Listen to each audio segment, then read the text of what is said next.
দেখা গেলে বলবেন। হ্যাঁ হ্যাঁ, আগে দেখা পরিষ্কার, যাচ্ছে? সুন্দর সুন্দর। আগে সময় কতক্ষণ সেটা আগে বলবেন। বলুন, 40 মিনিট। আগে, পরম প্রেমময় ঠাকুর আমার, পরমারাধ্যা জগৎজননী শ্রী শ্রী বড়মা, পরম পূজ্যপাদ শ্রী শ্রী বরদা, পরম পূজ্যপাদ আচার্যদেব শ্রী শ্রী দাদা, তৎসর ঠাকুর পরিবারের সকল সদস্যবৃন্দের চরণ কমলে আমার কোটি কোটি প্রণাম। এখানে উপস্থিত ঋত্বিক, প্রতিঋত্বিক, সহপ্রতিঋত্বিক, পাঞ্জাধারী কর্মী, গুরু ভাই ওর মায়েদের এবং ছোট ছোট ভাই বোনদের আমার হৃদয় ভরা জয়গুরু। আগে এই সিঙ্গের বেড় সৎসঙ্গ উপজেলা কেন্দ্র তরফ থেকে এই সৎসঙ্গে ঠাকুরের ভাবধারায় তার যে অর্থনীতি, যে ব্যাখ্যা, তার উপরে কথা বলার আমি যে সুযোগ পেয়েছি, তার জন্য আমি সবার অনেক ধন্যবাদ জ্ঞাপন করছি। আমাকে বিশেষ কোনো অর্থনীতিবিদ বললে আমার যেন কেমন একটা লাগে, কারণ আজকে আমি যদি অর্থনীতি সম্বন্ধে কিছু জানতে পেরেছি, যে নতুন দৃষ্টিভঙ্গিতে দৃষ্টিকোণ দিয়ে আমি অর্থনীতিকে জানতে পেরেছি, তার জন্য আমি মানে আমার আমার কিছুই নেই, এর সম্পূর্ণ যে মানে রেসপন্সিবিলিটি বা যা কিছু তার সব পূজনীয় বাবায়েদার ফলে, আর কিছু না। যখন মানুষ হৃদয় বিদারিত অবস্থায় যখন থাকে, তখন ঠাকুর আর ঠাকুরের পরিবার কিভাবে মানুষের সে হৃদয়ের যে দুঃখ দুর্দশা দূর আর ব্যথা দূর করে সেই এনার্জিকে পজিটিভলি কিভাবে ডাইভার্ট করে দেন, তার প্রত্যক্ষ প্রমাণ আমার জীবনে এর থেকে বেশি আর কিছু নেই।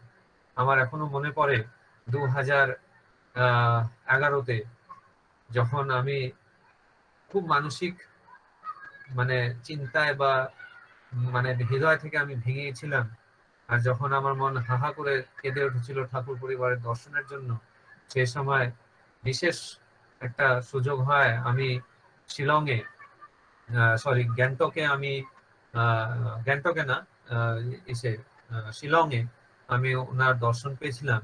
আর সেই সময় উনি কিভাবে আমার সেই হৃদয় পরিবর্তন করে দিলেন, আর সেই সময় উনি আমাকে আশীর্বাদ দিয়েছিলেন যে তুমি ঠাকুরের অর্থনীতির উপরে অধ্যয়ন করো, আর ঠাকুরের অর্থনীতির উপরে তুমি লেখা শুরু করো। তারপর থেকে আমি যে শুরু করলাম, ধীরে ধীরে আমি ঠাকুরের সে অর্থনীতি আমি জানতে শিখলাম, বুঝতে শিখলাম। আর ঠাকুরের দয়ায় আজকে আমার যে পিএইচডি এর যে টপিক, সেই অর্থনীতিকে কেন্দ্র করেই হিউম্যান রিসোর্স অ্যাকাউন্টিং এর উপরে চয়ন হয়েছে। আমি তার অনেক অনেক মানে উনি যে আমার উপর এত কৃপা করেছেন, তার কোনো মানে তুলনা নেই। তাই এই কথার সাথে সাথে আমি আমার এই ছোট্ট বক্তব্য রাখতে চাইছি আপনাদের সামনে। দেখুন, শঙ্করদা আমার থেকে অনেক বড়, উনি আমার থেকে জ্ঞান, অভিজ্ঞতা আর চিন্তা ভাবনায়, অধ্যয়নে অনেক বড়। মাঝে যখন আমি লেখা শুরু করেছিলাম, তখন পূজনীয় বাবাইদা আমাকে শঙ্করদার সাথে পরামর্শ করতে বলতেন, আর উনি আমার অনেক কিছু ভুল সংশোধন করে কোথায় কিভাবে লিখতে হয় উনি আমাকে শিখিয়েছেন। তাই উনার সামনে আমার বলা মানে শঙ্করদা আমাকে মার্জনা করবেন যদি আমি কিছু বলার সময় যদি আমার বলায় যদি ভুল থাকে। কিন্তু সত্যি কথা বলতে, তিনি কিভাবে একটা সাধারণ জীবনকে অসাধারণ করে ফেলেন তার ছোঁয়ায়, এটা আমি আমার জীবনে প্রত্যক্ষভাবে অনুভূতি করেছি। এই যে আজকের যে বক্তব্য বিষয় অর্থে অনর্থের মূল কারণ, একদম ঠিক যেভাবে শঙ্করদা বললেন, একদম মানে উনি মূল জিনিসটাকে তুলে ধরলেন যে এই অর্থের অর্থের ভাবে, প্রথমে তো অর্থের অভাবে, তারপর অর্থের ভাবে আমাদের জীবনে অনর্থ হয়। অর্থের অভাবে কেন? অর্থের অভাবে আমাদের যে পাওয়ার ইচ্ছা বা আরোহণ করার ইচ্ছা, বিভিন্ন ধরনের বৃত্তি প্রবৃত্তির চাপে এসে অসৎ উপায়ে আরোহণ করার যে ইচ্ছা, সেটা আমাদের জীবনে অনর্থের সৃষ্টি করে। তার সাথে সাথে যখন আমাদের জীবনে অর্থের ভাব হয়, মানে অঢাল অর্থের যোগান আসে, তখনও কিন্তু আমাদের অনর্থের মূল হয়ে ওঠে। কারণ তাতে আমাদের স্বভাব চরিত্র, চলা বলা, ওঠা বসা সবকিছু আমাদের নিয়ন্ত্রণের বাইরে হয়ে যায়। তার কারণ যে আমার যে কেন্দ্র, আমি আদর্শ পরায়ণ হয়ে না রাখতে পেরে হয়তো আমি অর্থকে কেন্দ্র করে তুলেছি। তাই অর্থ আমাদের অনর্থের মূল কারণ হয়ে ওঠে। যেভাবে ঠাকুর বলেছেন যে মানুষ আপন টাকা পর, যত পারিস মানুষ ধর। ছোটবেলায় যখন আমি এই কথা শুনতাম, তখন আমি বুঝতে পারতাম না যে কথাটার মানে কি। যে মানুষ আপন টাকা পর, টাকা পর কিভাবে হবে? সবকিছু তো আমাদের টাকা দিয়েই আমরা আহরণ করি। তাহলে পরে টাকাটা আপন না কেন, মানুষটা কিভাবে আপন? কিন্তু যখন ধীরে ধীরে ঠাকুরের ভাবধারা জানতে পারলাম, তখন মনে হলো যে একদম খাঁটি কথা। এর থেকে বড় খাঁটি কথার কিছু নেই। কারণ জীবনের যে বিভিন্ন ধরনের যে উঁচু নিচু যে পথ, সেই পথ আমার জীবনেও অনেক এসেছে। আর সেই সময় আমি বুঝতে পেরেছি যে মানুষ যদি আমার পাশে না থাকতো, তাহলে হয়তো আমি আজকে এই অবস্থায় থাকতাম না। তাই আমাদের জীবন তো আদর্শ কেন্দ্রিক হয়ে নিজেকে এভাবে গড়ে তুলতে হবে, যাতে অর্থ তো আমাদের প্রয়োজন, কিন্তু আমাদের জীবনের প্রধান সোপান যেন না হয়ে ওঠে। যদি সেটা হয়ে ওঠে, তাহলে কিন্তু আমাদের জীবনে অনর্থের কোনো সীমা থাকবে না। তো এই বিভিন্ন ধরনের যে কথাগুলো ঠাকুর কথা প্রসঙ্গে, আলোচনা প্রসঙ্গে বিভিন্ন জায়গায় উনি বলে গেছেন যে অর্থ আর অর্থ আমাদের জীবনে কিরকম মানে প্রভাব করে, আর অর্থ আমাদের জীবনে কতটা ইম্পর্টেন্ট, বা এই অর্থের দ্বারাই যে আমাদের জীবনের যে স্বভাব বা আমাদের ক্যারেক্টারিস্টিক বা আমাদের ভাবনা চিন্তা কিভাবে তার উপর অর্থের প্রভাব পড়ে, আর তার ফলে আমরা কিভাবে একটা বিপথে যেতে পারি, বা আমরা একটা মানে আহ বলে না অকেজো একটা পাত্র হয়ে যেতে পারি।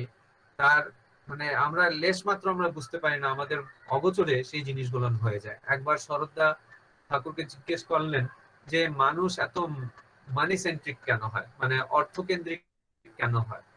তখন ঠাকুর খুব সহজ উপায় বললেন যে মানে উনি যেভাবে বলেছেন যে টাকা দিয়ে তার প্যাশন ফিড অ্যান্ড ফুলফিলড হয়, তার মানেটা কি? যে আমি অর্থ কামাই, আমি অর্থ সংগ্রহ করছি, আমার সেই অর্থ সংগ্রহের মূল কারণটা কি সেটা আমাকে আগে ডিফাইন করতে হবে। এবার আমি অর্থ সংগ্রহ করি আমার এক্সিস্টেন্সটাকে মানে কন্টিনিউ রাখার জন্য। আমি আমি বাঁচতে চাই। ঠাকুরের প্রথম কথা হলো বাঁচা বাড়া। তো আমি বাঁচতে চাই, তো বাঁচা বাড়ার যে যোগান, তার জন্য অর্থের প্রয়োজন। বেসিক নিড গুলো, যেমন ধরুন একটা ঘর, বা একটা আমার মাথার উপর একটা ছাদ হওয়া দরকার, আমার গায়ে একটা কাপড় দরকার, আর ঠিকভাবে সুস্থভাবে যতটুকু আমার খাওয়া দাওয়া দরকার, ভরণ পোষণ দরকার, সেইটুকুর জন্য আমাদের অর্থ সংগ্রহ করা, এটা আমাদের প্রথম আর প্রধান লক্ষ্য হওয়া উচিত। যদি আমি অর্থ উপার্জন করছি, তার আলটিমেট এম যদি আমাদের বিলাসিতা হয়ে থাকে বা ব্যয়বাহুল্য জীবন হয়ে থাকে, তাহলে কিন্তু আমাদের জীবনে অনর্থের সৃষ্টি হয়। তাই দেখুন, আমি যখন ধরুন এরকম হতে পারে যে আমার মানি সেন্ট্রিক আমি কখন হয়ে উঠি, যখন আমি আমার স্ত্রী, পুত্র বা যে কোনো যাকে আমি ভালোবাসি, ঠিক আছে, আমাদের জীবনীয় জীবনে, ঠিক আছে, ওনাদের যে স্বার্থ, সেই স্বার্থটা পূর্তি করার জন্য যখন আমরা অর্থ সংগ্রহ শুরু করি, তখন আমরা মানি সেন্ট্রিক হয়ে উঠি। কিন্তু এখানে একটা প্রশ্ন আসে যে তাহলে আমরা আমাদের ভালোবাসার সবচেয়ে ভালোবাসার পাত্র কে? আমার তো সবচেয়ে ভালোবাসার পাত্র হলেন আমার মালিক ঠাকুর। তো তার জন্য যদি আমি অর্থ সংগ্রহ করতে যদি লেগে পড়ি, তাতে কি আমি মানি সেন্ট্রিক হয়ে যাই? এখানে উত্তরটা হচ্ছিল খুব সহজ। আমার ঠাকুরের যে কোনো মানে কার্য বা যে কোনো কাজ বা যে কোনো চাহিদা, তা কিন্তু তার নিজের স্বার্থ পূরণের জন্য নয়, তা ছিল মানুষের মঙ্গল স্বার্থের পূরণের জন্য। তাই যখন আমি ঠাকুরকে ভালোবাসি, ঠাকুরকে কেন্দ্র করে যখন আমি অর্থ সংগ্রহ করি, তখন সেটা লোকেদের মঙ্গলের জন্য সংগ্রহ করি। আর সেই জন্য আমি তখন মানি সেন্ট্রিক হয়ে উঠি না, কারণ আমি তখন আইডিয়াল সেন্ট্রিক থাকি। আইডিয়াল সেন্ট্রিক আছি বলেই তো আমি অর্থটা সংগ্রহ করছি। কিন্তু যখন আমার নিজের স্ত্রী, পুত্র, আমার যে প্রিয়জন, তার জন্য যখন আমি অর্থ সংগ্রহ করছি, হয়তো তার যে স্বার্থ, সেটা হয়তো মঙ্গলের জন্য নয় বা অন্যের জন্য নয়, নিজের ভরণ পোষণ বা নিজের বিলাস বাহুল্য যে জীবনযাপন বা যে চাহিদা, সেটা পূর্ণ করার জন্য, তখন আমরা মানি সেন্ট্রিক হয়ে যাই। দেখেন, ঠাকুর এক জায়গায় একটা বাণী দিয়েছিলেন যে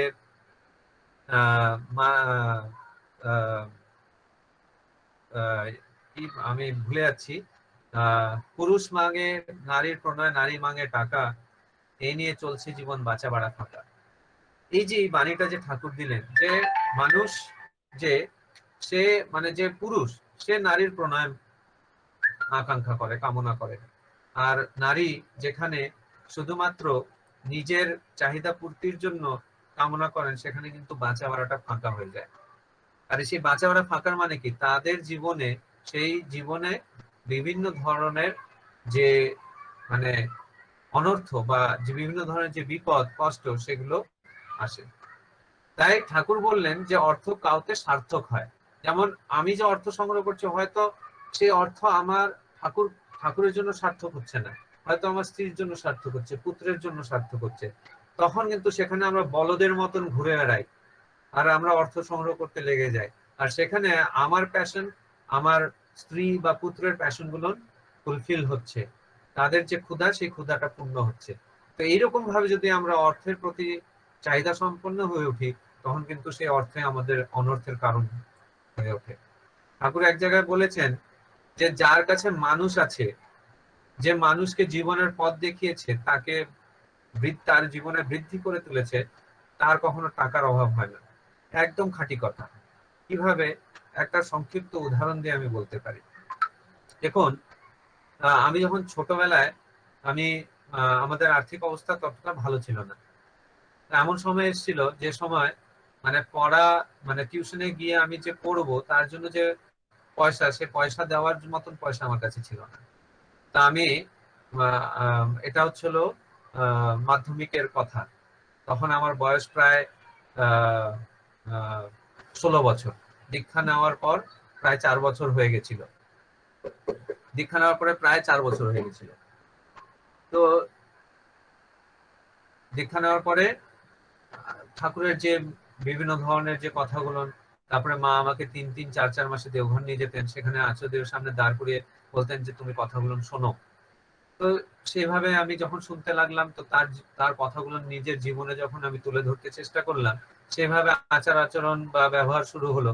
তো যখন এই টাকার অভাব দেখা দিল, তখন আমি আমার যে প্রত্যেকটা টিউশনের যে স্যার বা দিদিমণি, তার কাছে গিয়ে আমি হাত জোর করে বলেছিলাম যে আমার কাছে পয়সা তো নেই আপনাকে দেওয়ার মতো, তা আমি আপনার টিউশনে আসতে পারবো না, আমি ঘরে পড়েই আমি চেষ্টা করব পাস হওয়ার। তখন আমার মাধ্যমিক পরীক্ষার 6-7 মাস বাকি। এই কথা শুনে প্রত্যেকটা টিচার আমাকে বললেন, তোকে আর পয়সা দিতে হবে না, তুই এসে পড়ে যাবি। আর যদি তোর কিছু বইয়ের দরকার হয় বা কোনো স্কুলের যদি ফিসের দরকার হয়, তুই কিন্তু একদম নির্দ্বিধায় আমাদের বলবি, আমি তোর ব্যবস্থা করে দিব। এই যে এই এই যে কথাটা, এটা উনি কখন বললেন? যখন উনি দেখলেন যে আমার স্বভাব চরিত্রে কোনো ঠকবাজি নেই, আমার আমার যে কথাটা সেটা খাঁটি, আমার যে ভালোবাসাটা সেটা খাঁটি, তখন কিন্তু আমার সেই টাকার আর অভাব হলো না। টাকার অভাব মানে কি যে লিকুইড ক্যাশের অভাব না। টাকার অভাব মানে হচ্ছে, টাকার অভাবটা কখন হয়? যখন আমাদের ক্যারেক্টারিস্টিকে অভাব হয়, আমাদের যখন চাল চলন চরিত্রে যখন অভাব সৃষ্টি হয়, তখনই কিন্তু টাকার অভাবটা হয়। আমি যদি কিছু মিথ্যা কথা বলার আমার যদি অভ্যাস থাকে, মানুষকে ফাঁকি দেওয়ার অভ্যাস থাকে, মানুষের সাথে গো বিটুইন করে কথার খেলাপ করার অভ্যাস থাকে, তাহলে পরে কোন মানুষটা আমার পাশে এসে দাঁড়াবে? কোন মানুষটা আমার বিপদের সময় এসে আমাকে 2 টাকা হাতে তুলে ধরে দেবে? তাই ঠাকুর বললেন যে যারা জীবনে মানুষকে বড় করে তোলে, তাদের কিন্তু টাকার কখনো অভাব হয় না। তাই ঠাকুর বললেন, আমি টাকা পাই কোত্থেকে? কোথা থেকে টাকা পেতেন ঠাকুর? ঠাকুর পেতেন টাকা মানুষের কাছ থেকে। মানুষ তাকে টাকা দিতেন কেন? তার কারণটা কি? কারণ শ্রী শ্রী ঠাকুর অনুকূল চন্দ্র, আমার ঠাকুর, সব সময় আমাদের পূরণের জন্য লেগে থাকেন। আমরা কিভাবে পূরণ হতে পারি বা আমাদের জীবনে আমরা কিভাবে বড় হয়ে চলতে পারি, তার জন্য তিনি সব সময় পেছনে লেগে থাকেন। তো তার চাহিদা কি আমরা দাঁড়াতে পারবো না?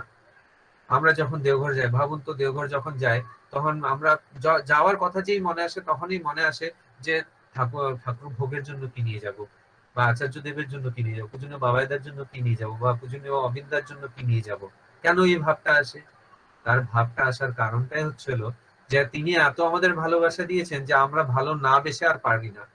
তাই ভালোবাসার একটা, বলে না, একটা উদাহরণস্বরূপ, বা আমি যে তোমাকে ভালোবাসি সেটা জাহির করার জন্য আমরা কিন্তু তৎপর হয়ে কিছু না কিছু নিয়ে যাই। তাই ঠাকুর বললেন, নারায়ণ বাদ দিয়ে কখনো লক্ষ্মীর উপাসনা হয় না। মানে আমি যদি মানুষকে বাদ দিয়ে অর্থের উপাসনা করব, তাহলে কিন্তু আমার কাছে আর অর্থ সংগ্রহ হবে না। আর তখনই কিন্তু আমাদের জীবনে বিপদ আপদের সৃষ্টি হয়। তাই ঠাকুর বললেন নারায়ণ মানে জীবনের পথ, বৃদ্ধির পথ। যিনি যত মানুষকে জীবন বৃদ্ধির পথে চালিয়ে নিতে পারবেন তিনি তত বড় নারায়ণ। আর যিনি যত বড় নারায়ণ তার তত বড় লক্ষ্মী তার গৃহে অচলা। এবং কত বড় কথা ঠাকুর বলে দিয়ে গেছেন অনায়াস ভাবে। ঠাকুর এক জায়গায় বললেন মানুষই তো লক্ষ্মী, মানুষই তো টাকা। টাকা কি টাকার স্রষ্টা? দেখুন তো ঠিক কথা না? টাকা কি নিজে থেকে টাকা সৃষ্টি করে? একটা টাকাটাকে আপনি ফেলে রাখুন কোথাও, যুগের পর যুগ, মানে কলিযুগ পার হয়ে সত্য দেবতা, তারপর আবার কলি চলে আসবে, কিন্তু এই এক টাকা ওখানেই থাকবে।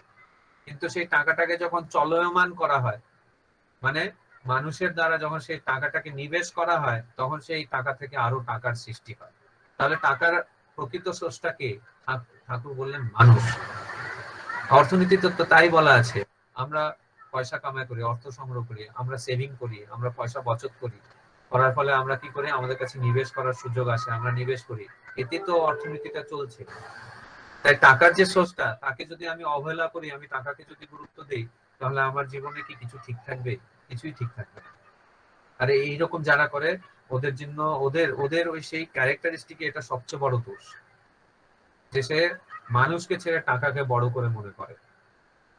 আর টাকাকে যখন আমি বড় করে মনে করি, তখন আমার আত্মসাৎ হয়ে যায়, আত্মসাৎ, সবকিছু আত্মসাৎ হয়ে যায়, আমার চরিত্র, আমার কথা, ব্যবহার, চাল চলন, সবকিছু।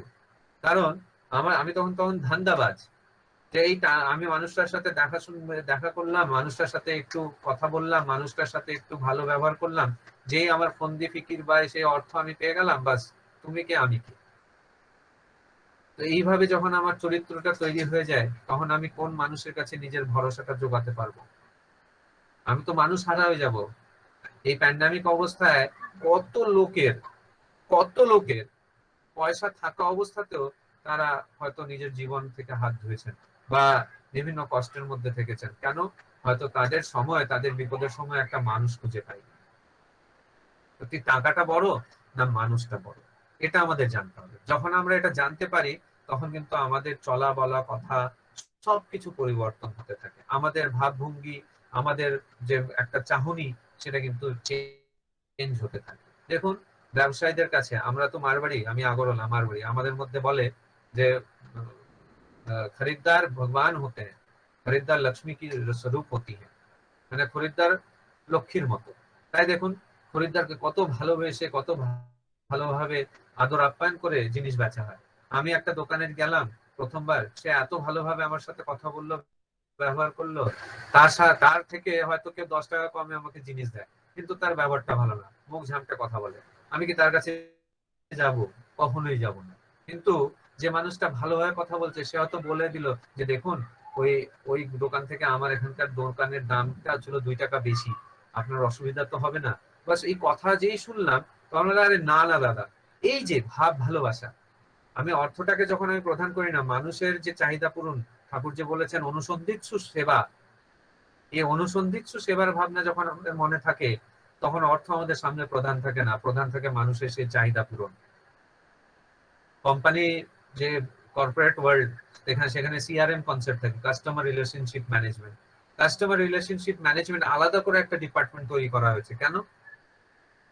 কারণ তারাও এটা বুঝতে পেরেছে যে কাস্টমারকে যতক্ষণ আমি কাস্টমারের রিলেশনটা মেনটেন করব না, ততক্ষণ আমাদের কর্পোরেটের যে গ্রোথ সেটা কিন্তু হবে না। তাই দেখুন, কাস্টমার রিলেশনশিপ ম্যানেজমেন্ট ডিপার্টমেন্ট আলাদা করে রাখা হয়। আমরা সবাই শুনেছি হিউম্যান রিসোর্স ম্যানেজমেন্ট। আমার মনে হয়, আমি যতটা ঠাকুরের অর্থনীতিকে জানতে পেরেছি বা বুঝতে পেরেছি, instead of human resource management, it should be human relation management. আমরা সবাই হিউম্যান রিসোর্স ম্যানেজমেন্টের ব্যাপারে পড়ি, হয়তো আমাদের এই সময়ে, প্রকৃত সময়ে আমাদের হিউম্যান রিলেশনশিপ ম্যানেজমেন্ট যেটা, তার উপরে আমাদের অধ্যয়ন করা উচিত।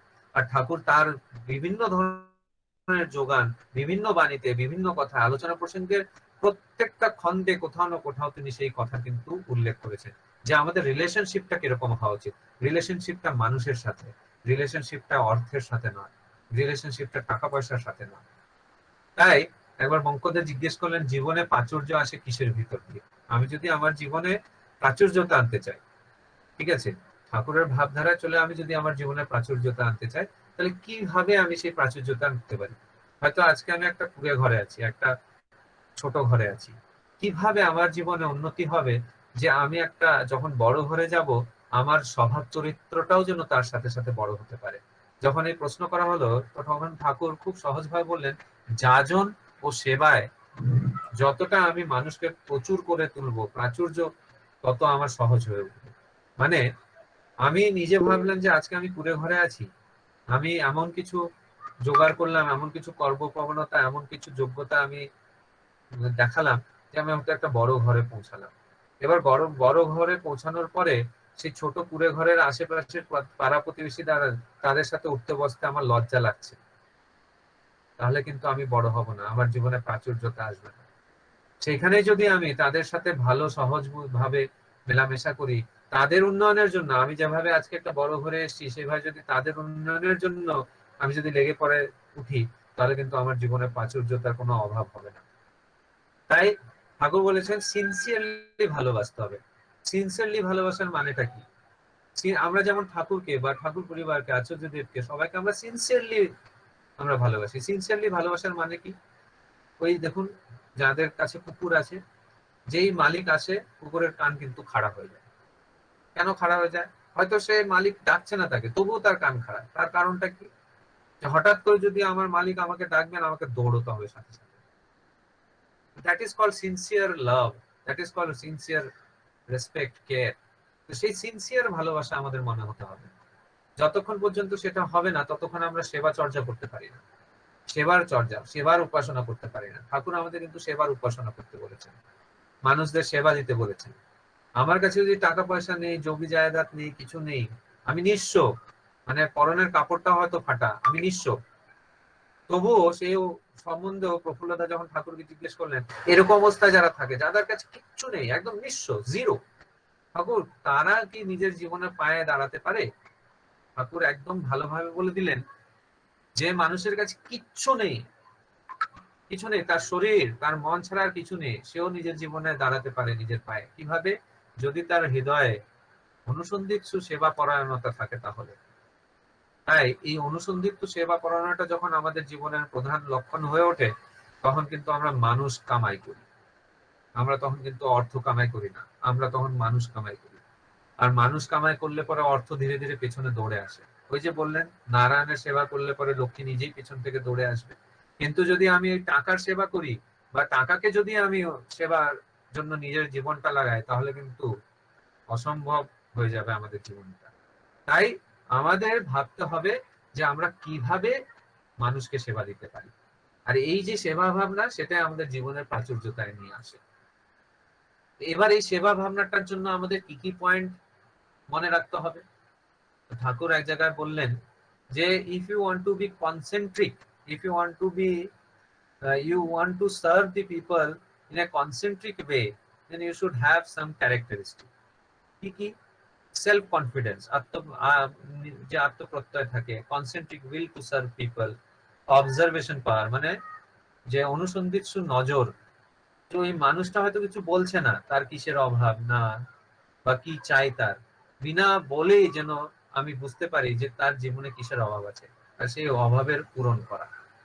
দেন কন্ট্রোল টেকনিক, ধরুন এমন একটা বিপদের সৃষ্টি হয়েছে যেখানে হয়তো একটা মানুষ অন্য মানুষটাকে হানি পৌঁছাচ্ছে, সেই সিচুয়েশনটাকে আমি কিভাবে কন্ট্রোল করতে পারি, তার টেকনিকটা কিভাবে আমি আয়ত্ত করতে পারি, এই জিনিসটা আমার জানা দরকার। তাই তো ঠাকুর বলেছেন you should be situation of master of situation, প্রত্যেকটা সিচুয়েশনের মাস্টার হয়ে দাঁড়াতে বলেছেন উনি। ওয়ার্কিং এবিলিটি, কর্ম দক্ষতা, ইন্টেলিজেন্স, এই ধরনের বুদ্ধিমত্তা। আমার বুদ্ধিমত্তাটা বাড়বে কখন? যখন আমি ঠাকুর কেন্দ্রিক হয়ে থাকবো, আমি যখন একটা আদর্শ কেন্দ্রিক জীবন যাপন করব, তার সাথে সাথে আমার হৃদয়ের প্রসারণা, আমার হার্টটা যদি এক্সপান্ড না হয়, আমি যদি ন্যারো থিঙ্কিং নিয়ে চলি, তাহলে কোন মানুষটা আমার কাছে আসবে, কোন মানুষটা আমার সাথে বসতে ভালোবাসবে। এই যে বিভিন্ন ধরনের যে জিনিসগুলো, এগুলো যখন আমার জীবনের চলনার সোপান হয়ে ওঠে, তখন কিন্তু আমাদের জীবনে আর অনর্থ থাকে না, তখন অর্থই অর্থ থাকে। অর্থ মিনস মিনিংফুল লাইফ। আমরা অর্থটা কামাই করি কেন, আমরা অর্থ উপার্জন করি কেন? তাতে যাতে আমরা রাত্রেবেলা একটু সুখের ঘুমটা পেতে পারি। তার মানেটা কি? যে আমি আমার জীবনে মিনিংফুল লাইফটা যেন আমি জীবন জীবন যাপন করতে পারি। আমি পুরো দিন অর্থের পিছনে ঘুরছি, আর হয়তো ঘরে এসে খিচখিচে মেজাজ করে বউয়ের সাথে খারাপ কথা বলছি, বাচ্চার সাথে খারাপ ব্যবহার করছি, মা বাবাকে শ্রদ্ধা জ্ঞাপন করতে পারছি না, তো সেই রকম অর্থের মানেটা কি?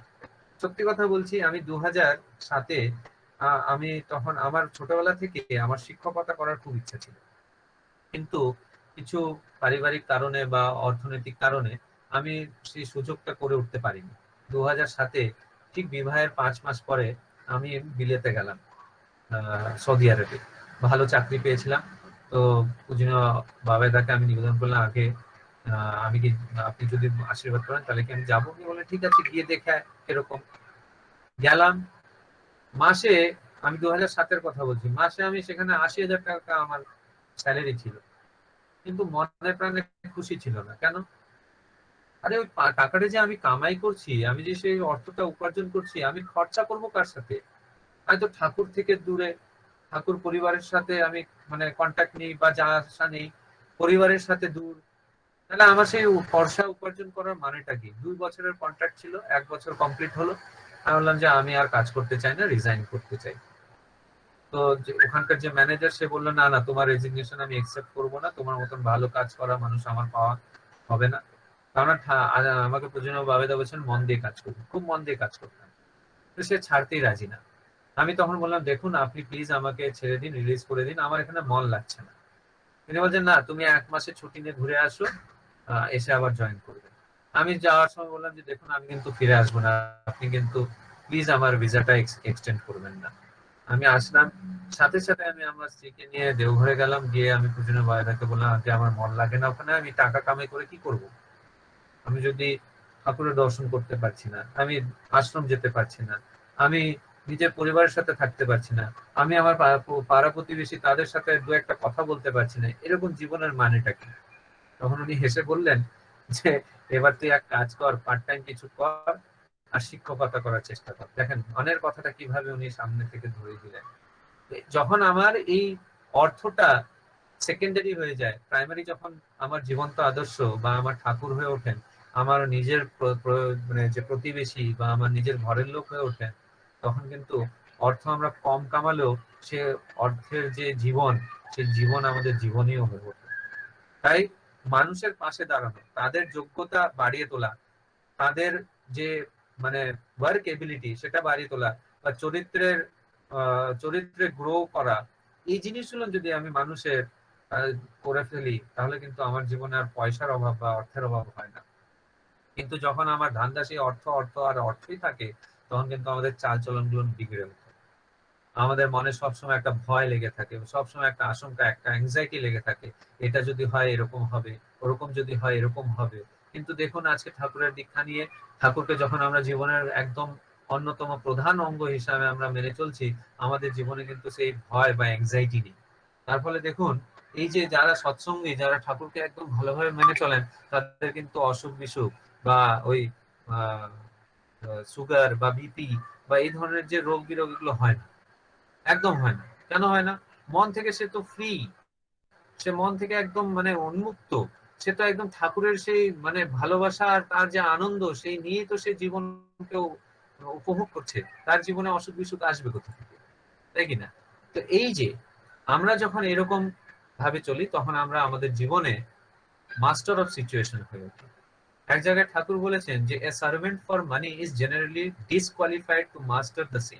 মানে যখন কোনো একটা মানুষ অর্থের চাকর হয়ে ওঠে, সে তার যে যোগ্যতা, সেই যোগ্যতাতে ডিসকোয়ালিফাই হয়ে যায়। Hence wealth mourns away with an insignificant glow.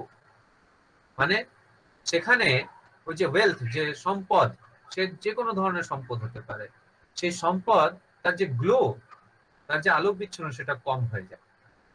যারা টাকা চায় কিন্তু মানুষকে সহ্য করে না, ঘেন্না করে, টাকাও তাদের সহ্য করে না, মানুষও তাদের এড়িয়ে চলে, ঘেন্না করে।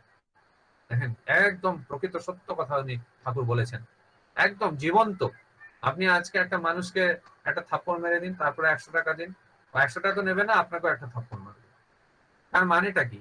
মানুষ কিন্তু টাকা চায় না, কোনো মানুষ টাকা চায় না। আপনি দেখুন, আপনি কাউকে দুটো কড়া কথা বলে দিন বা একটু অপমান করে দিন, তারপরে তাকে ঘরে নিয়ে এসে 500 টাকা দিন, তো নেবে না সে। কেন নেবে না? কারণ তার প্রধান আর ইনবিল্ট ফান্ডামেন্টাল যে চরিত্র বা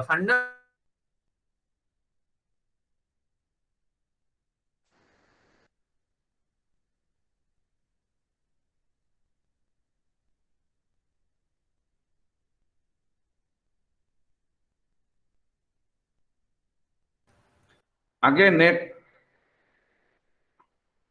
এবার বলুন, এবার বলুন।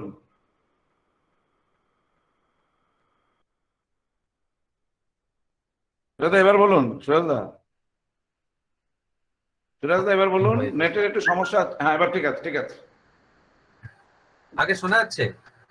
এবার ঠিক আছে, এবার ঠিক আছে, একটুখানি গন্ডগোল হলো, 1 মিনিট। ঠিক আগে আছে, আগে বলুন। তো এই যে জিনিসটা আমি সামনে রেখেছি ঠাকুরের যে বলা আলোচনা প্রসঙ্গের 14 খণ্ডতে, 14 নম্বর খণ্ড, পৃষ্ঠা সংখ্যা 114, সেখানে ঠাকুর কিন্তু এই কথাটা বলে দিয়ে গেছে যে আমরা যদি শুধু টাকা চাই, মানুষকে সহ্য করি না, ঘৃণা করি, কিন্তু টাকাও কিন্তু আমাদের সেভাবে সহ্য করবে না, মানুষ আমাদের এড়িয়ে চলবে। আমি হয়তো সামনে থেকে যাচ্ছি, যে মানুষটার সাথে আমি খারাপ ব্যবহার করেছি সে হয়তো রাস্তাটাই বদলে নেবে, আমি কিন্তু একা হয়ে যাব। তো এই যে জিনিসটা, এটা আমাদের বুঝতে হবে। ঠাকুর এক জায়গায় বলেছেন যে পরমপিতার দয়ায় আমি মানি ও জানি, এটা কিন্তু ঠাকুর বলছেন। ঠাকুর বলছেন যে পরমপিতার দয়ায় আমি মানি ও জানি যে আমি সবার ও সবাই আমার। এ বোধ যতদিন আমার কাছে আমার আছে, ততদিন আমার ঐশ্বর্য অব্যয় অক্ষয়। ঠাকুর যদি অসাধারণ হয়ে সাধারণ ভাবে এই কথাটা মানেন আর জানেন, তাহলে আমরা সাধারণ মানুষ হয়ে কেন এই বোধটা আমাদের ভেতর না? কেন আমরা সেই মিথ্যা ঐশ্বর্যের পিছনে আমরা দৌড়াই? আমার ঐশ্বর্য তো আমার ঠাকুর, আমার ঐশ্বর্য আমার ঠাকুরের স্বার্থ প্রতিষ্ঠা, আমার ঐশ্বর্য আমার মানুষ। আমি সেই ঐশ্বর্যের পিছনে যদি থাকি, তাহলে পরে প্রকৃত ঐশ্বর্য যেটা আমাদের জীবনকে এখন তুলে ধরে। তাই ঠাকুর বলেন মানুষ আপন টাকা পর, যত পারিস মানুষ ধর। এই বুদ্ধি নিয়ে চলা উচিত। মানুষ ধারার মূল উদ্দেশ্য হবে ইষ্টার্থ পূরণ। ইষ্টার্থ পূরণ মানেটা কি? ইষ্ট মানে মঙ্গল, মঙ্গলের পূরণ।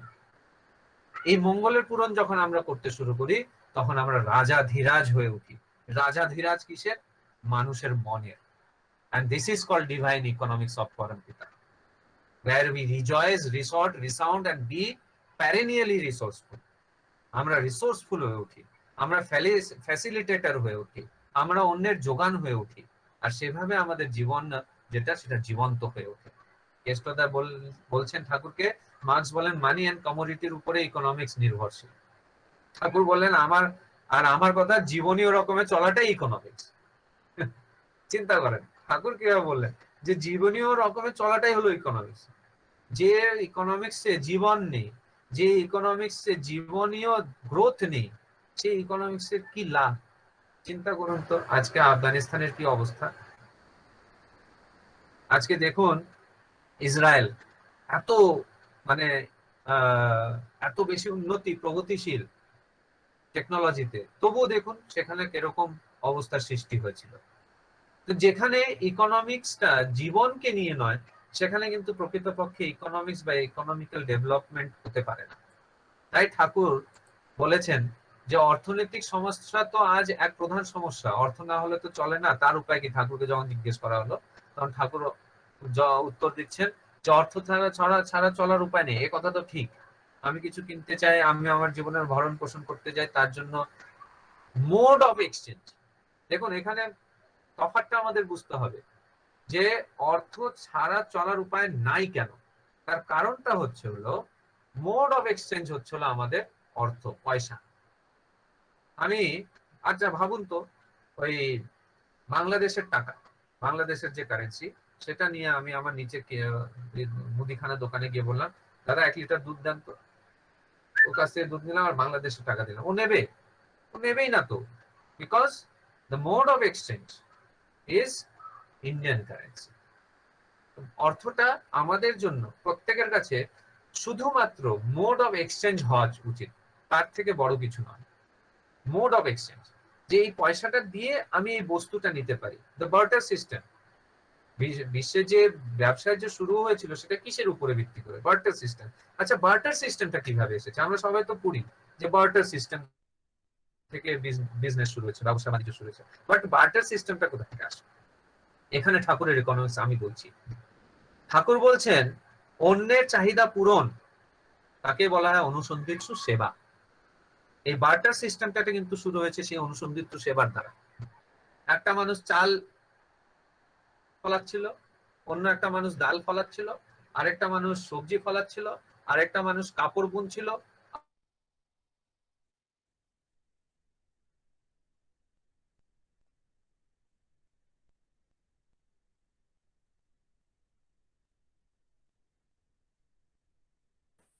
আবার সুরজদা নেটের সমস্যা হয়েছে।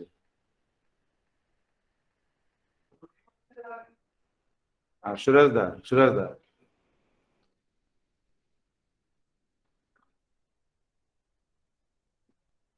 নেট শেষ হয়ে গেল নাকি আপনার? বারবার ডিস্টার্ব হচ্ছে। আগে শোনাচ্ছে? হ্যাঁ হ্যাঁ হ্যাঁ হ্যাঁ আগে শোনাচ্ছে? হ্যাঁ হ্যাঁ। আগে তো এই যে বার্টার সিস্টেমটা আসলো ওখান থেকে, একে অপরের চাহিদা পূরণের যে একটা সেবা ভাব। যখন আমি অন্যের চাহিদাটা পূরণ করলাম, সে কিন্তু পাল্টায় আমাকে আমার চাহিদাটা পূর্ণ করছে। এটা নিয়ে তো বিনিময় প্রথাটা শুরু হলো, এটা নিয়ে তো বিজনেসটা শুরু হলো। তাই অর্থটা মানে টাকা, এই যে টাকাটা, এটা কিন্তু আমাদের কাছে শুধুমাত্র মোড অফ এক্সচেঞ্জ হওয়া উচিত, শুধু mode of exchange, not more than that. কিন্তু যখন অর্থ আমাদের জীবনের একমাত্র লক্ষ্য হয়ে ওঠে, অর্থ উপার্জন করা বা অর্থ আরোহণ করা, তখন সেটা মোড অফ এক্সচেঞ্জ থাকে না, সেটা হয়তো এক্সচেঞ্জ অফ লাইফ হয়ে যায়। জীবনের পরিবর্তে পয়সা হয়ে ওঠে তখন। মানে আমি জীবন তো আছি, কিন্তু জীবনের সেই আস্বাদ আর নিতে পারছি না। তাই ঠাকুর বললেন, আমি তো বুঝি যেখানে সুগঠিত সেবাপ্রাণ চরিত্র ও বিহিত করা আছে, অর্থ সেখানে হাজির হয় হাসি মুখে। অর্থের পিছনে ছুটলে অর্থ পাওয়া যায় না, অর্থ আসে প্রয়োজন পূরণ ও সেবার পিছু পিছু। তাই তো ব্যবসা বাণিজ্য শুরু হলো বিনিময় প্রথার দ্বারা, তাই তো ব্যবসা বাণিজ্য শুরু হলো বিনিময় প্রথার যে উৎস সেই প্রয়োজন পূরণের দ্বারা। ঠাকুর একদম কিভাবে দেখুন অর্থনীতি, ঠাকুর কি কোন জায়গায় নিয়ে গিয়ে তিনি দাঁড় করিয়েছেন অর্থনীতিকে, যে অর্থনীতি আমাদের জীবনের, এই যে আমরা যে প্রতিদিন যে জীবন যাপন করছি, অর্থনীতি তার কোণে কোণে ঢুকিয়ে দিয়েছেন ঠাকুর, এভাবে তুলে ধরেছেন। ঠাকুর এক জায়গায় বললেন, দেশের উন্নতি যতই হোক সেগুলি ভোগ করবে কে? কারা ভোগ করবে? আমরা মানুষ, তাই কিনা? আর সেই মানুষই যদি খারাপ হয়ে যায়, তাহলে এত সম্পদের লাভটা কি? দেখুন, তাই হচ্ছে না আজকে আমাদের চারিপাশে। এত বিলাস বাহুল্য, এত কিছু আমাদের জীবনকে সরল করে তুলেছে, কিন্তু মানুষ এগুলোকে উপভোগই করতে পারছে না। কেন উপভোগ করতে পারছে না? মাথা খারাপ হয়ে গেছে তো। মাথাটা কেন খারাপ হয়েছে? ওই বিলাস বাহুল্য জীবন। হয়তো আমি সিঁড়ি সিঁড়ি চড়ে হয়তো আমি সেকেন্ড ফ্লোর অব্দি, মানে 2 তলা অব্দি চড়তে পারি, আর লিফটটা আছে, লিফট দিয়ে চলে যায়। আচ্ছা, লিফট দিয়ে চড়া নামা করতে করতে আমার জীবনের যে প্রত্যেক দিনের যে এক্সারসাইজ, সেই সিঁড়ি ওঠা নামা, সেটা তো বন্ধ হয়ে গেল। ঠিক আছে, সেটা তো বন্ধ হয়ে গেল। এবার ধীরে ধীরে ব্যাড ফ্যাট জমা শুরু হলো, শরীর স্বাস্থ্য খারাপ হওয়া শুরু হলো, তারপরে হার্টের একটা অসুখ দেখা দিল। আচ্ছা, সেখানে গিয়ে আমি ডাক্তারের কাছে তখন ট্রেডমিলে দৌড়াচ্ছি। চিন্তা করো, মানে মানুষ কিভাবে বিলাসবহুল জীবনযাপন করে নিজের জীবনটাকে খেয়ে ফেলেছে। তখন যখন হয়তো সুগার ধরে গেল বা হয়তো বিপি ধরে গেল, তখন ডাক্তার বলছে, এই দেখুন, রোজ কিন্তু আপনি 3 কিলোমিটার চলবেন, না চললে কিন্তু আপনার সুগার লেভেলটা ঠিক থাকবে না। তখন চলছি, তখন কিন্তু আর গাড়ি গাড়ি ইউজ করতে পারছি না, গাড়িটা চার চার চাকাটা তখন আমার বারান্দায় আপনার উঠানে পড়ে আছে। কি লাভ তাহলে? আমি আমার যে চাহিদা বা আমার যে জীবনের যে সুখ, আমাকে নিজেকে নির্ধারিত করতে হবে যে এই সুখ কি আমার জীবনকে অক্ষুণ্ণ করছে না ক্ষুণ্ণ করছে। যদি এরকম কিছু আমার জীবনকে ক্ষুণ্ণ করছে, যা আমার জীবনের অন্তরায়, সেই জিনিস আমার করা উচিত নয়। তাই ঠাকুর বললেন, তাই আগে চাই মানুষ। সম্বন্ধটা হলো আমাদের মানুষের সাথে, মানুষ নিয়ে আমরা বাঁচি। তাই তো দেখুন, একটা পাখিকে যখন আমরা খাঁচায় বেঁধে রাখি, তাকে হয়তো আমরা ভালো ভালো খাবার দিচ্ছি, কিন্তু তার পাশ দিয়ে তার চোখের সামনে আকাশে যখন সেই বলে না স্বাধীন পাখি যখন উড়ে যায়, কত একদম করুণ ভাবে সে তাকায় থাকে। কেন? সে তো সেই জীবনটা উপভোগ করছে না তো। হয়তো সোনার খাঁচায় দেওয়া আছে তাকে, হয়তো তাকে ভালো ভালো খাবার দেওয়া যাচ্ছে, কিন্তু তার জীবনটা কিসে? উড়ে বেড়ানোতে। সেই জীবনে যদি সে উড়ে না বেড়ায় তাহলে পরে তার জীবনের মূল্যটা কি? আজকে আমরা মানুষ হয়ে সেই উড়ে বেড়ানোর যে আমাদের মাথায় যে বুদ্ধি, সেটা আমরা লোপ পেয়ে গেছে। কারণ আমাদের তো আদর্শ কেন্দ্রিক জীবন হয়ে ওঠেনি। তো আমরা তো বিভিন্ন ধরনের স্বার্থ নিয়ে আমরা দৌড়াচ্ছি জীবনে। তাই ঠাকুর বলেছেন যে মানুষের জীবনে ইষ্ট স্বার্থ প্রতিষ্ঠা করা দরকার। তার কারণটা কি? এই যে আমাদের যে বিচার বুদ্ধি বিবেচনা দিয়ে তিনি আমাদের সৃষ্টি করেছেন, তার যে একটা কারণ আছে, সেই কারণটাকে জানা, আর সেই কারণ জেনে নিজের জীবনকে উপভোগ করা। এই মানুষ, এই পরিবেশ, এদের বাদ দিয়ে যদি কিছু করতে যায় তাহলে কি তা টিকবে? কখনোই টিকবে না। তাই আবার ঠাকুর বললেন, আমি কই মানুষ আপন টাকা পর, যত পারিস মানুষ ধর, দ্বীপ রক্ষিতে তিনি বললেন এই কথা। এভাবে আর কত জায়গায় তিনি বলেছেন যে টাকা প্রধান যদি হয়ে ওঠে তাহলে সেটাতে আর প্রাণ থাকে না, তখন আর সেটাতে প্রাণ থাকে না। তাই টাকার দ্বারা শিল্পর সৃষ্টি হতে পারে, জমির সৃষ্টি হতে পারে, শস্য ফলতে পারে, কিন্তু এই সব কিছুর পিছনে একজন কাজ করে। সে কে? সে হলো একটা মানুষ। তাই দেখুন না, হয়তো আমরা কোন কোনায় বসে আছি, হয়তো সেই রাত্রেবেলা ভাত খেতে বসেছি, কিন্তু সেই ভাতের যে চালটা, সে হয়তো মানে দেশের কোন কোন থেকে কোন কৃষক দিন রাত মেহনত করে সেই শস্য ফলিয়েছেন, আমরা সেটা খাচ্ছি। তো খাওয়ার সময় আমরা আমরা যে ধন্যবাদ জ্ঞাপন করি, কেন? কারণটা এই যে হয়তো কার একজনের কঠিন পরিশ্রমের এই ফল আমরা খাচ্ছি। কিন্তু এই সব কিছু কার জন্য? আমাদের মানুষের জন্য। তাই মানুষের যদি আমরা যোগ্য হয়েও না উঠি, তাহলে সেই টাকা কি আমাদের যোগ্যতা এনে দেবে? আর টাকায় যদি সবকিছু হয়, তাহলে ছেলেকে বা মেয়েকে আমরা স্কুলে কেন ভর্তি করি, তাকে কেন শিক্ষা দিই? টাকায় যদি সবকিছু হয়ে থাকে, তাহলে তাদেরকে কাঁড়ি কাঁড়ি টাকা দিয়ে দেওয়া হোক, জীবনটা ভালো হয়ে যাবে। তাহলে আমরা ভালো কথা কেন শোনাই? তাহলে আমরা স্বামী বিবেকানন্দ বা বিভিন্ন ধরনের ভালো লোকে, ভালো মানুষের, মহাপুরুষের উদাহরণ কেন দিই? টাকার উদাহরণ দিলেই হতো, তার কাছে এত টাকা, ওর কাছে এত টাকা। তা তো করি না। যখন একটা মানুষকে, একটা বাচ্চাকে মানুষ করার জন্য আমরা যখন এরকম করি না, তখন আমরা বড় হয়ে আমরা সেই টাকাকে এত কেন প্রাধান্য দিই? তাতেই যত সব গড়বড় শুরু হয়ে যায়। তাই ঠাকুর বললেন যে আমাদের হিউম্যান সেন্ট্রিক হয়ে উঠতে হবে, মানুষ কেন্দ্রিক হয়ে উঠতে হবে। তাই ঠাকুর ইকোনমিক্সের যখন তিনি সংজ্ঞা দিলেন, তিনি বললেন, to manage the go of life with every progressive step is economy. জীবনের প্রতিটি প্রগতিশীল পদক্ষেপকেই ইকোনমিক্স বলা হয়, অর্থনীতি বলা হয়। এর থেকে বেশি আর কিছু না। আমরা দেখুন, ইকোনমিক্স আমরা পড়ি ম্যান, মানি, ম্যাটেরিয়াল, মেশিন।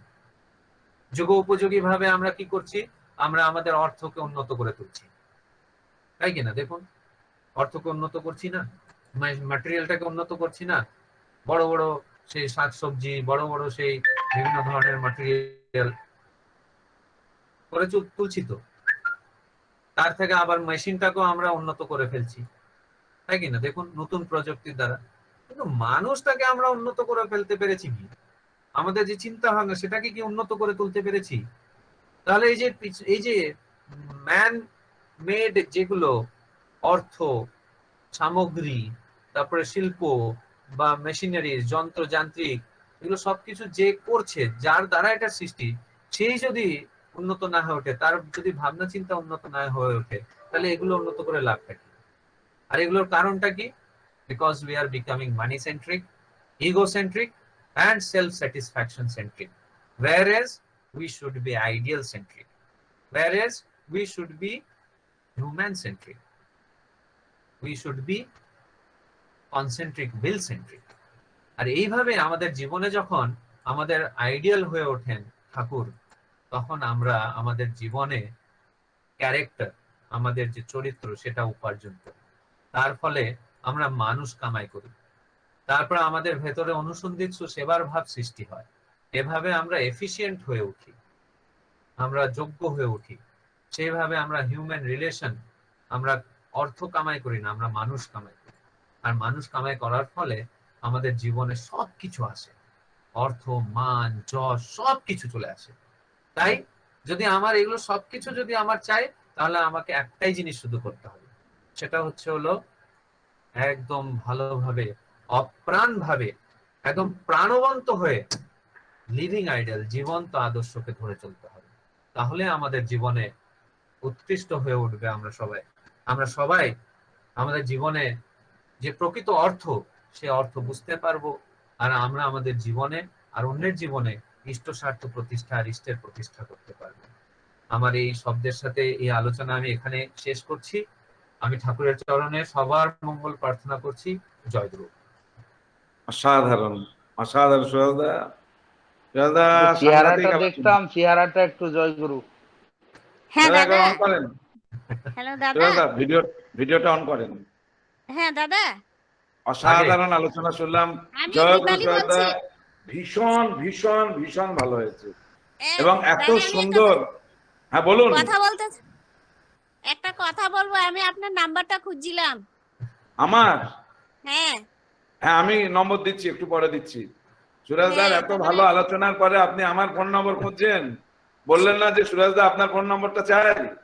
এ কি আমি এত নাম্বার- অসাধারণ প্রাণবন্ত ইষ্ট প্রসঙ্গ, এত জীবন না, নাড়িয়ে দেওয়া ইষ্ট প্রসঙ্গ, ওই দিনকে জীবনের নিয়েছিলাম বেঁচে তো। থাকার কথা, বৃদ্ধি পাওয়ার কথা, জীবনের রসদ পাওয়া যায় কথায়, সব বেঁচে হলো থাকার ঠাকুরের কথা। দয়া। দারুণ হয়েছে, মানে তুলনা নেই। উনার আরে দয়া। যদি খুব সুন্দর, খুব আরে যদি সুন্দর। চাল না থাকে, এরকম ইষ্ট প্রসঙ্গ মানুষের পেট ভরিয়ে দেয়। ওরে বাবা, 7 দিন না খেয়ে থাকা যাবে, 7 দিন। একদম একদম আগে কখনো শুনিনি এত সুন্দর আলোচনা। প্রথম একদম শুনলাম। একদম ওনার নাম্বারটা ভীষণ ভালো হয়েছে, খুব ভালো থাকুন আপনি, খুব ভালো থাকুন। হবে যে ইষ্ট প্রসঙ্গে শুনলাম, পেট ভরে গেল। আমি বললাম তো, ঘরে চাল না থাকলেও এই ইষ্ট প্রসঙ্গ শুনলে পেট ভরবে। হ্যাঁ, না খেলেও হবে, রাত্রে আজকে আর খেতে হবে না। ইয়েস ইয়েস, একদম ঠিক, একদম অসাধারণ। আমরা আবার চাই তো সুরাজদাকে। হ্যাঁ হ্যাঁ, চাই তো, নিশ্চয়ই নিশ্চয়ই। বাড়ি বাড়ি চাই দাদাকে। খুব ভালো সুরাজদার থাকুন, নামটাও খুব চাই, ভালো নামটাও থাকুন সুরাজদা, খুব ভালো। জয় গুরু দাদা, জয় গুরু। প্রেজেন্টেশনটা খুব সুন্দর। অপূর্ব আলোচনা হয়েছে দাদা, অপূর্ব আলোচনা, প্রাণবন্ত আলোচনা হয়েছে দাদা। ময়ূর, আগে আমি একটা কথা বলতে চাই, যদি অনুমতি হয়। হ্যাঁ বলুন। আমি যখন পূজনীয় বাবাইদার 50তম জন্ম বার্ষিকী, তার ঠিক আগে মে মাসে আমাদের কলেজে মে মাসে ছুটি হয়। আমি ঘরে বললাম আমার স্ত্রীকে যে আমি একা দেওঘর যেতে চাই, আর পূজনীয় বাবাইদা আমাকে আশীর্বাদ করেছেন ঠাকুরের অর্থনীতির ব্যাপারে জানার জন্য। আমি সেখানে থেকে অনুসন্ধিৎসু সবাই গোরদার আন্ডারে আমি কাজ করতে চাই। আমি চলে গেলাম। চলে যাওয়ার পরে ওখানে 13-14 দিন আমি থাকলাম। তো যেদিন আমার ফেরার কথা, সেই রাত্রে আমি ঘুমোতে পারিনি। তার কারণটাই, রাত মানে সন্ধ্যাবেলার পর থেকে পুরো রাত আমি শুধু কেঁদেছি। তার কারণটাই যে আমি একদম অধম, মানে উনি যে দয়া করেছেন আমার জীবনে, তার হয়তো প্রকৃত মানে আমি হয়তো মানে I am not a person who deserve ইট, যে এটা পাওয়ার যোগ্য। তিনি যে জীবন আমাকে দিয়েছেন, রাত ভর তার দয়ার কথা ভেবে ভেবে আমি ঘুমোতে পারিনি, শুধু কেঁদেছি। তো সেই মনের যে ভাব আমি তার কাছে কিভাবে জাহির করব?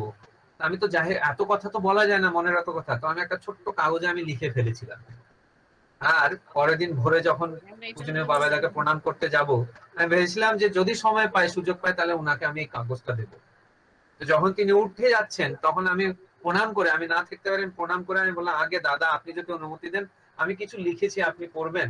বলে দে। তো আমি দিলাম। যার পরে উনি পড়লেন। পড়ার পরে এভাবে মাথায় উনি সেই কাগজটাকে ঠেকিয়ে বলছেন, তোর হৃদয়ে যে আগুন জ্বেলেছে, আমি পরম পিতার কাছে প্রার্থনাকারী, এই আগুন তুই সবার মনে জ্বালা।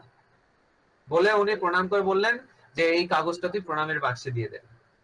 ওই প্রণামের বাক্সে দিয়ে দিলাম। তারপর থেকে আমার জীবন, আমি অতুলনীয় ভাবে তার দয়াটা আমি পাচ্ছি, আর কিছু না। জয় গুরু। অসাধারণ, অসাধারণ, সত্যিই আগুন জ্বালানো বক্তৃতা। আগুন ইষ্ট প্রসঙ্গটা আগুন